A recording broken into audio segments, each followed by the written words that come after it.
So Ajit Doval ఎందుకు ఆయన ఉంటే అదరహో, ఎందుకు ఆయన వ్యూహానికి ఆ ప్రత్యేకత ఉంది, ఖచ్చితంగా మాట్లాడుకోవాలి. ఇవాళ అజిత్ దోవల్ గురించి మాట్లాడుకోవాలి. ఆయన కేవలం నేషనల్ సెక్యూరిటీ అడ్వైజర్ కాదు, అడ్వైజర్ మాత్రమే కాదు, నేషనల్ హీరో. ఈ కొన్ని వేల మంది హీరోల్ని నడిపిస్తున్న ఒక ప్రచోదక శక్తి.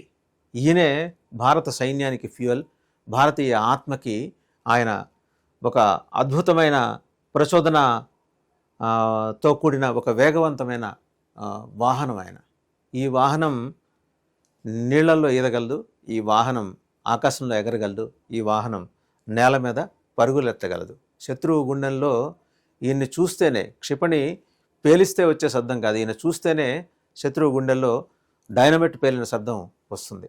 బహుశా ఆధునిక ప్రపంచ చరిత్రలో ఈ తరహా వ్యక్తిత్వం ఉన్న ఒక committed soldier, is a committed soldier.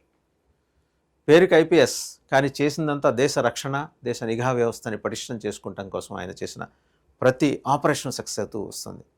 ఎవరు స్వర్గాన్ని వదిలేసి నరకాల్లోకి వెళ్ళాలనుకోరు, కానీ ఈయన అనుకుంటారు.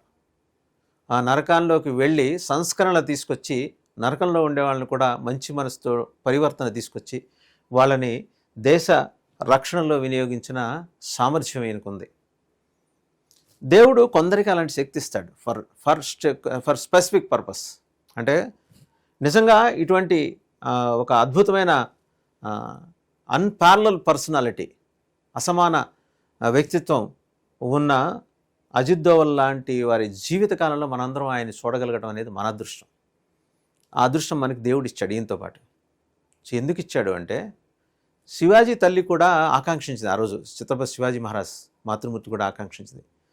నా దేశం కష్టాల్లో ఉంది, నాకు పుట్టబోయే బిడ్డ నా దేశాన్ని బయటపడేయాలి, ఇటువంటి ఎక్కడి నుంచో ఎడారి ప్రాంతాల నుంచి వచ్చిన ఆటవికుల దుర్మార్గపు పాశవికపు చేష్టల నుంచి నా దేశాన్ని రక్షించాలి, బయటపడేయాలి.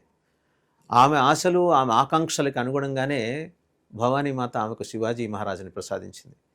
మరి అజిత్ దోవల్ గారి మాతృమూర్తి ఎటువంటి కోరిక కోరుకుందో, అంతకుముందు ఏ పుణ్యం చేసుకుందో, లేకపోతే కొన్ని లక్షల మంది కోట్ల మంది తల్లుల వేదనంతా ఈయన రూపంలో విన్న ఏ తల్లి, మొత్తం దుర్గామాత అజిత్ దోవల్ని ఈ భూమి మీదకి తీసుకొచ్చింది, ఆశీర్వదించి, ఆ మాతృమూర్తి కడుపున నువ్వు పుట్టాలని ఆశీర్వదించి.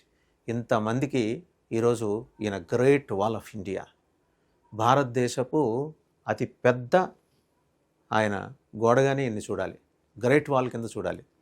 కుడ్యం అంటాం, కుడ్యంగా చూడాలి. గ్లాసులోకి వస్తే గ్లాసులాగా, చెంబులోకి వస్తే చెంబులాగా, టబ్బులోకి వస్తే టబ్బులాగా కనిపించే అజిత్ దోవల్ బయటికి చాలా తక్కువ మాట్లాడతారు, చాలా తక్కువ మాట్లాడతారు. ఒకవేళ మాట్లాడాల్సి వచ్చినా 10 మందితో మాట్లాడుతున్నప్పుడు 100 ఆలోచనలు ఆయన మనసులో తిరుగుతూ ఉంటాయి.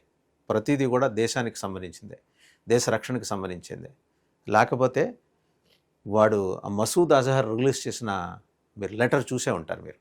ఆ లెటర్లో వాడు ఏం రాస్తాడు, నన్ను వదిలేసి తప్పు చేశారని. ఈయనేం చెప్తారంటే, నిన్ను వదిలేసిందే నీ చేత తప్పు చేయించడానికని. ఒక నేరగాడిని వెంటనే పట్టుకొడిన ఒక 4-5 మిస్టేక్స్ కమిట్ చేసిన తర్వాత వాడికి సంబంధించిన వ్యవస్థనంతా డాట్స్నన్నీ కనెక్ట్ చేసుకొని మ్యాప్ గీస్తాడు. మ్యాప్ గీసిన తర్వాత కంప్లీట్గా మ్యాప్ గీసేసి రిలాక్స్డ్గా తన ఆఫీస్ ఛాంబర్లో కూర్చున్న తర్వాత ఆయన చేసేది ఏంటంటే, ఒక కప్పు కాఫీ తాగుతాడు. తర్వాత తన కోటు జేబుల్లో 2 చేతులు పెట్టుకొని బయటికి నడుస్తూ వస్తాడు. అది చూసిన వెంటనే ఆయన కార్యాలయ సిబ్బందికి అర్థమైంది అంటే, ఎవడికో మూడింది, ఖచ్చితంగా వాడు టెర్రరిస్ట్ అయి ఉంటాడు. ఎవడికో మూడింది, ఏ దేశానికో మూడింది, అది ఖచ్చితంగా టెర్రరిస్ట్ను ప్రోత్సహిస్తున్న దేశం ఏంటి. అలాగే సాయం కోసం వచ్చి భారతదేశానికి సపోర్టుగా నిలబడే కొంత ఆత్మబంధువుల్ని కాపాడుకోవటం కూడా ఆయనకు తెలుసు. సో ఆ ఎక్సర్సైజ్ కూడా నడుస్తుంది. మనం గనక చూస్తే పంజాబ్, సింధ్ ప్రావిన్సులతో పాటు ఖైబర్ పఖ్తూన్ఖ్వా అండ్ బలూచిస్తాన్, ఇక్కడ భారత సానుకూల ప్రజలు, పౌర సమాజం, కొన్ని సాయుధ మిలిటెంట్ గ్రూపులు కూడా ఉన్నాయి. వాళ్ళందరూ కొన్ని ప్రతిపాదనలతో వస్తున్నారు ఈరోజు భారతదేశం ముందరికి. అవన్నీ ఈ ఓపెన్ ప్లాట్ఫామ్లో మనం చర్చించలేం. కానీ ఆ ప్రతిపాదనలకు సంబంధించిన ఒక పూర్తి రూపం ఇవ్వడానికైతే ఈయన కష్టపడుతున్నారు, అందులో డౌట్ లేదు. 80 ఏళ్ల వయసులో రోజుకి 18-20 గంటలు పనిచేసే అజిత్ దోవల్ ఈరోజు ఒక్కసారి జస్ట్ ఇమాజిన్, అజిత్ దోవల్ గారు లేని మోడీ టీంను ఊహించుకోండి. అసలు మోడీ గారే ఊహించుకోరు, ఎందుకంటే ఆయన ఉండాలి, ఆయన ఉన్నారు, ఆయన చేయాలి, ఆయన చేస్తున్నారు, ఆయన రక్షిస్తారు. మరి ఒక సమయంలో అంటే స్వాతంత్ర్యేచ్ఛ విపరీతంగా రగులుతున్న ఆ సమయంలో తల్లులందరూ కోరుకున్నది ఏంటంటే, మా కడుపున ఒక శివాజీ పుట్టాలి, మా కడుపున ఒక రామకృష్ణ పరమహంస పుట్టాలి, మా కడుపున ఒక వివేకానందుడు పుట్టాలి, లేకపోతే ఒక మహారాణా ప్రతాప్ పుట్టాలి, మహారాణా రతన్ రావు పుట్టాలి, ఒక అల్లూరి సీతారామరాజు పుట్టాలి. వీరి మాతృమూర్తి కూడా కోరుకున్నారు.